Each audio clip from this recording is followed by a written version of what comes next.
To me, grief comes in waves. Some days it hits you really hard, and other days I can't say it's ever stayed off of me, but I can say that it's given me, it hasn't beat me up some days, let's put it like that. So it comes in waves, and the truth is I didn't know grief really. I just felt like everything was beautiful and perfect until the last few years. And then when we lost Truett, everything changed, and I met grief in the fiercest way.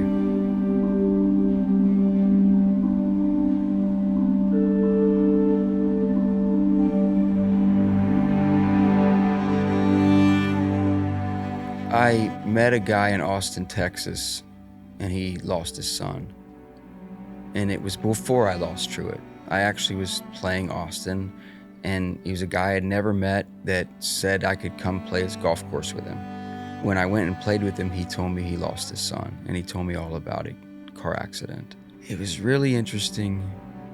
He told me a few things that were like preparing me kinda, and I'm not trying to overthink this thing, but he told me that when you go through something hard and you have to grab onto something you can trust, and his thing was grab onto a promise of God.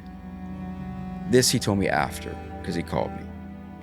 He said, you're going to want to grab onto a promise of God. And he goes, but just make sure you grab onto something God really promised us, because when we're in the darkest valley, we might grab onto something that God never promised us at all. He said, make sure, God, you might grab onto something like, I shouldn't be facing loss, or God's good and this shouldn't happen to me on earth.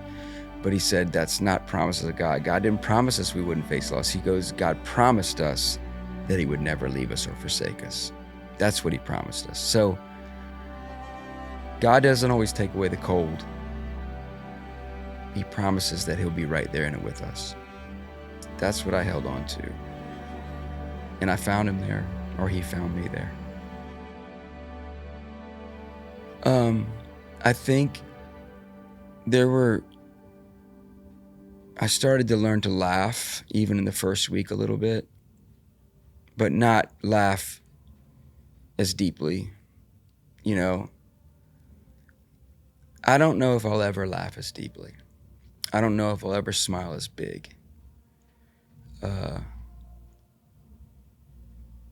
I can smile, and I can laugh. I don't know if it'll ever be until eternity, if it will ever be fully. I don't think I spoke about eternity before, but I never really thought about it deeply, because I didn't need to. I always trusted God. I always walked with God. It's not a question of that, but it was like that, to deeply think about it. But now I do, because I imagine the ones I love that we've lost there. And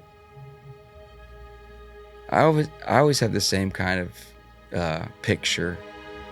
And it's, I don't know if I can do this without crying, but it's Dad, if you could only see what I see right now. And it's not necessarily what heaven looks like, it's how this thing all works. Like how, I don't know, I'm reluctant to say some things, but how leaving this earth early isn't necessarily a ripoff. No, you don't understand yet, Dad. You don't get it. You don't get it at all. That's what I see in here. It's, as I said, people grieve differently. And I think, we've done a lot of things. I think there's a lot of beauty in counseling. I think it's a wonderful thing. It's a gift if you can do it. I also think that community is, to me, the most important thing. I mean, to have loved ones surround you in your darkest moment, and just love you, just be with you. And then even the distant, the people that are a little more distant, the people that have listened to my music, the way I was prayed for, the way my family was prayed for, the way people loved us through social media posts.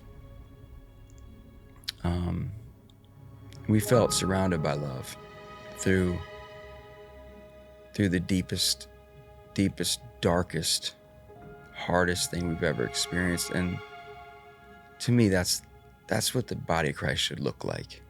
So through what I've experienced and the grief I've experienced and what I've walked through, the raging storm, the deepest valley, I just feel like I didn't know God stayed close in those times, but I've learned that he does. I really have.